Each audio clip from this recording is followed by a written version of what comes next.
So long division is one of those processes in math that isn't made any more understandable by explaining the process. So I'm not going to go into a lot of detail about why long division works the way it works. I'm just going to do a bunch of examples and explain as I go the process that you want to work with. So the first example I'm going to set up is 135 divided by 9. Well, I could write it this way, 135 divided by 9. And sometimes when it's written this way, you can see easily some cancellations that can be done to reduce it, which is sort of the same thing as dividing by one number by another. You may not actually get to the final answer, but you may simplify it enough that it's easier to do in your head. But in this case, 135 divided by 9 doesn't seem obvious to me. So I'm going to set up instead division, a long division problem. And I use the division apparatus or symbol here. The number on top, or the number I'm dividing, goes inside, and the number I'm dividing by goes on the outside. And the beauty of this setup is that I don't have to try to divide 135 by 9. I can take 135 in parts. So if I start with just the 1, and let me highlight it so I know where, I can ask myself, is 9 smaller than 1? 9 is not smaller than 1, so I can't actually start my problem yet, but I just move over to the next number, the 3, and now I can ask, is 9 smaller than 13? Meaning, could I fit 9 inside of 13? Which is kind of funny language to think about, but it does do the job. And yes, inside of the number 13, there is 1 9, meaning if I had 1, 2, 3, 4, 5, 6, 7, 8, 9, 10, 11, 12, 13 objects, inside of that 13 is 1, 2, 3, 4, 5, 6, 7, 8, 9 objects. So I can say that in the whole set of 13, 9 fits inside of that set one time. So I'm going to put my 1 up here, and then the process is to multiply 1 times 9. I get 9, write it under the 13, and then do subtraction. So at this point, I'm still ignoring this 5. I'm only working with the 13. I can say that 13 divides by 9 one time. There'll be some extras, but that's okay. We'll deal with the extras on the next step. So if I divide 13 by 9 one time, if I subtract 9 from 13, I'm left with 4. So this is the extras, right? That's these right here. But I'm not going to worry about those extras because I can bring down this 5 and just combine them together. So now I'm going to look at 45, and I want to ask, does 45 divide by 9? Or if I had 45 objects, how many times would 9 fit in? Now, it may not fit an even number, as in the first example did not fit an even number of times, but it might actually fit an even number of times. And in fact, we all know that 9 times 5 equals 45. So if I continue the process, the first time I multiplied the 1 by 9 to get this number here, now I'm going to multiply the 5 by 9 and write it underneath, and I get 45. Subtract 45 from 45, and that gives me a 0 for a remainder. So I can say that 35 divided by 9 equals 15. All right, so let's do another example. So we want to divide 174 by 6. Not easily done in my head, so I'm going to set up for long division. The number I'm dividing goes inside, and the number I'm dividing by goes outside. So I'm going to use the same setup here to come up with my first value. First thing, I have no idea how many times 6 goes into 174, but is it possible to find out how many times 6 goes into 1? Well, 6 doesn't go into 1 at all. So moving to the next digit, 6 goes into 17. Well, 6 is definitely smaller than 17, so it has to go at least one time. So let's go ahead and count out 17 like I did up here, only I'm going to color code it this time. So I have 1, 2, 3, 4, 5, 6. 7, 8, 9, 10, 11, 12, 13, 14, 15, 16, 17. Okay, so this tells me, just looking at this, that when I have 17 objects, there's one group of 6 and there's a second group of 6 with something left over. So I know that 6 goes into 17 exactly 2 times, or not exactly 2 times, 2 times with some leftover parts, which I'm not going to worry about the leftover parts because long division just deals with those for you. So 6 goes into 17 2 times, so I write the 2 over 17. You have to be really neat about this, just like with column multiplication. If you're really neat and tidy about where you write things, then you're less likely to get lost in the middle of the problem and not quite know where you are. So I'm going to multiply 2 times 6 is a 12, and then subtract. 17 take away 12 is 5. And notice that's exactly what I expected to have left over. 1, 2, 3, 4, 5 objects left over. I'm not worried about those because the problem of long division, or the process of long division, lets me deal with those. So now all I have to worry about is how many times does 6 go into 54. Now I'm not going to do this because that would be a little bit crazy, but I do know that 6 goes into 54 because since I took the time to learn my math facts, I know the fact that 6 times 9 equals 54, which means if I divide 54 by 6, the only part left over is that 9. And so in this case, I know that 6 goes into 54 exactly 9 times. Double checking though, let's do the multiplication. 9 times 6 equals 54.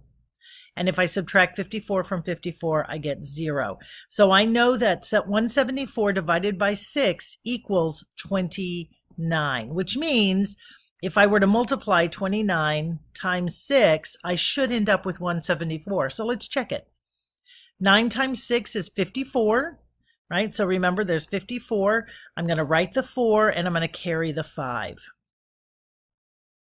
Then 6 times 2 is 12, plus 5, 17. And notice that when I divided 174 by 6, I got 29, but when I multiplied those two together, I get the 174 back.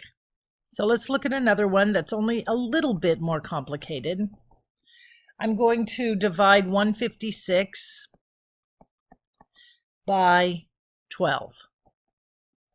So it's only a little bit more difficult because I'm dividing a 3-digit number by, this time, a 2-digit number where I've been dividing 3 digits by 1 digit. But the process is exactly the same. 156 goes on the inside because that's the number I'm dividing, and then I'm dividing by 12, which goes on the outside. So if I start at the beginning, can 12, using this model, can 12 go into 1? Of course not. But could 12 fit into 15 using this slash model? It sure could, and I would have something remainder, but I don't really care about the remainder because those subtract out. Remember, here I subtracted out and got a 4, and here I subtracted out and got a 5, and that's that extra part. So we're not worried about the extra part. We just want to know that 12 goes into 15, and we know that it goes into 15 one time. 1 times 12 is 12. Now when I do my subtraction, we see that the extra part is really just going to be 3. 15 take away 12 is 3. Bring down the 6. Now, how many times does 12 go into 36? Again, now we're dealing with our math facts. 3 times 12 equals 36. So 36 divided by 12 is going to give us this last value, 3. So 12 goes into 36 3 times. 12 times 3 is 36, subtract, and I get 0, which means that the answer here is 13. So let's do one that's more complicated and that does this this process over and over and over.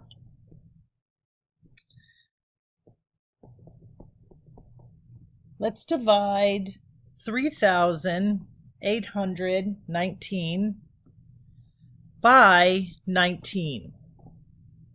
Okay, I obviously can't do that in my own head. but I probably can do it by long division. So let's write the number that's being divided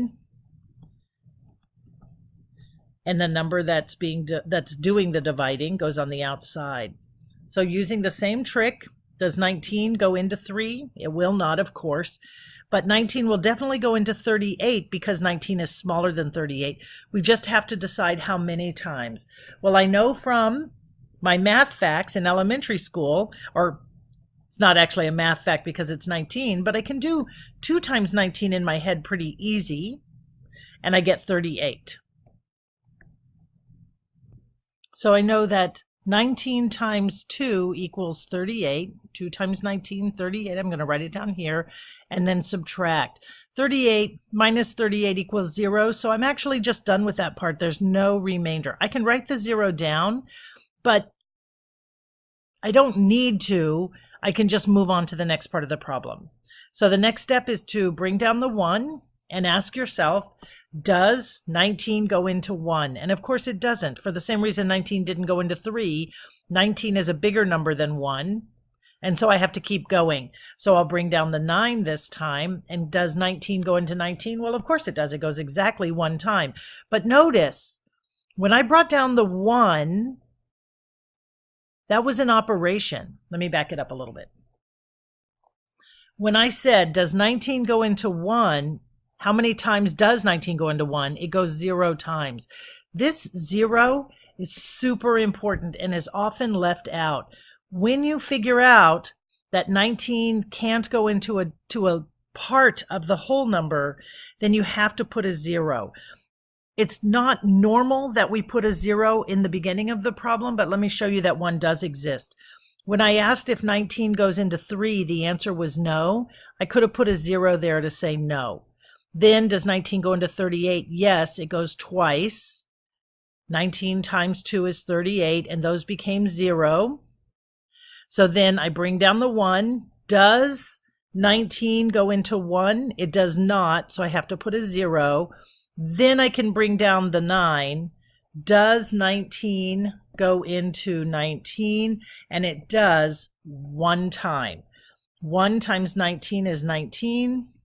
Do that subtraction, get a 0, and I know I'm done. So I can say that the answer to this, 3,819 divided by 19, is 201.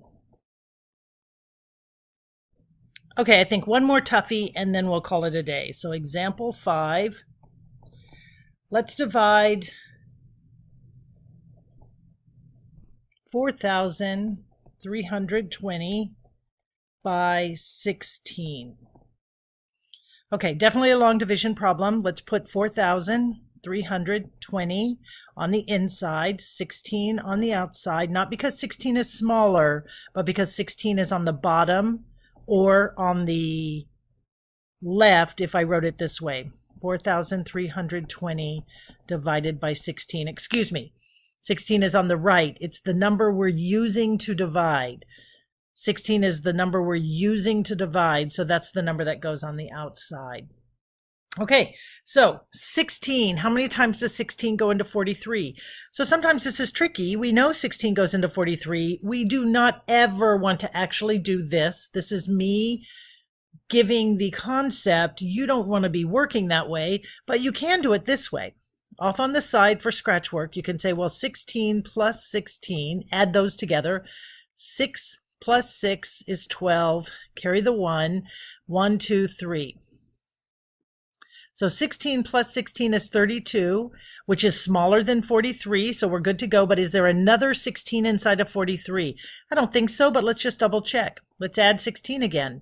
6 plus 2 is 8. 3 plus 1 is 48. So this 16 is too many, but I have 1, 2 16s. So you can do some quick additions to find out how many times, just like this would be 6 plus 6 plus 5 would be the leftover part. 6 plus 6 plus 5 would be the leftover part.